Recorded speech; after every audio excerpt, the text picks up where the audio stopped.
আমার রাসূল বলেন ইন্নাল ইয়াল্লা দোস্ত যে ফেস লাগাই শুন ইয়াল্লা আরে না বেটা ওই বেড়া কিতে ইন্নাল সরি ইয়াল্লা পানি খাই লও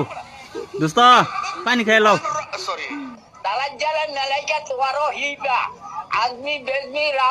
ইয়াল্লা আইনের ফেস হালানি দিছে রে দোস্ত মুরব্বি রাহেন রাহেন রাইট এই পারিনা শব্দ নাই বেটা এই বেড়া কি কোন দোস্ত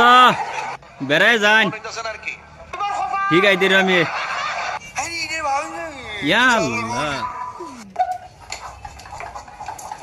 দোস্ত হাইনে যে ডিজে হুজুর হয়ে গেলান এ রুম পেছ লাগাইবেন নাকি কোন মালনা সব মানুষ করেছে দোস্ত শেষ এই সব দোস্ত